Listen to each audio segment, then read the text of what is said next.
Guys, aku wis nge-spam tadi, tiba gak bisa diupload. Jadi aku bikin ulang. By the way, ini thumbnail.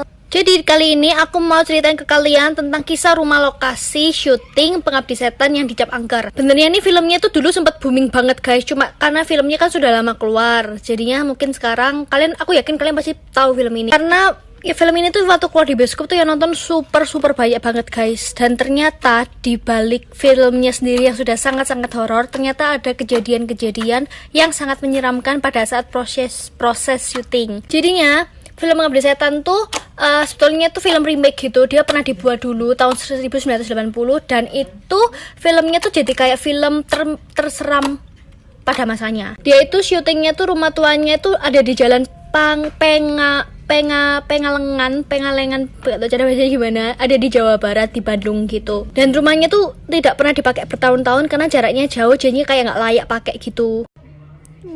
Thumbnail.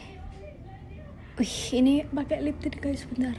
Duduk. By the way, lip tintnya nggak dipakai lagi ya. By the way, aku juga sambil nyambi nonton horor gitu. Jadi sesuai judul, aku bakal cerita sesuatu hal yang menarik menurut aku, terutama buat kalian yang remaja followers aku yang lahir tahun 90-an kayak aku. Kalian pasti tahu kan guys, band namanya Sheila on 7.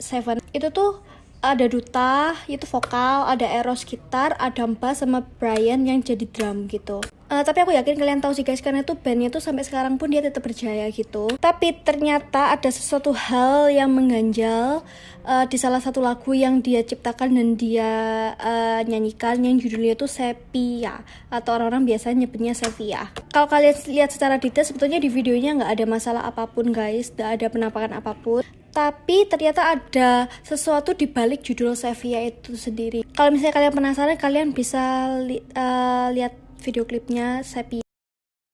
Oke, jadi ceritanya tuh berawal mula dari Eros yang biasanya tuh kalau misalnya malam waktu itu dia lagi memainkan gitar guys. Lalu tiba-tiba pada saat dia lagi nulis lagu, ada suara telepon gitu yang akhirnya mengganggu konsentrasinya dia. Dan ternyata waktu dia angkat, yang telepon itu adalah seorang wanita yang bernama Sepia atau Sevia itu. Lalu Sepia ini mengaku kalau dirinya ini adalah fans dari Sheila on 7 tersebut. Dan lalu Eros bertanya dari mana ia mendapatkan nomor rumahnya, dan akhirnya Sepia pun menjawab kalau dia mendapatkan nomor itu dari salah satu fansnya Sheila on 7 juga. Lalu kemudian Eros tuh bilang, kamu telepon ini pakai telepon apa? Lalu Sepia tuh jawab, aku telepon ini pakai telepon umum. Nah lalu akhirnya yang di dekat rumahnya Eros. Lalu akhirnya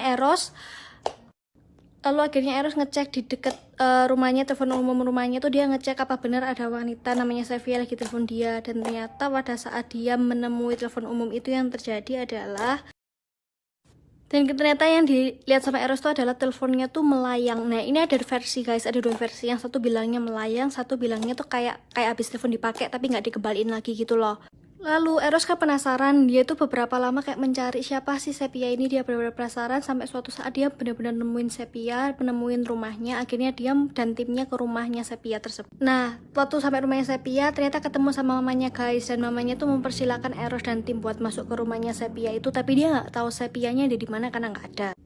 Dan setelah diceritakan sama ibunya Sepia, ternyata Sepia ini sudah meninggal guys. Dan ternyata dia ini adalah korban kecelakaan pada saat Sepia mau nonton konsernya Sheila on 7. Ini nggak tahu, ada yang bilang juga kalau Sepia ini bunuh diri. Nah kalau menurut kalian di antara dua itu yang benar yang mana? Kan kita nggak tahu faktanya, karena ini kita juga mendapatkan kabar dari berita juga gitu. Dan ternyata memang benar-benar Sepia adalah fans garis kerasnya Sheila on 7.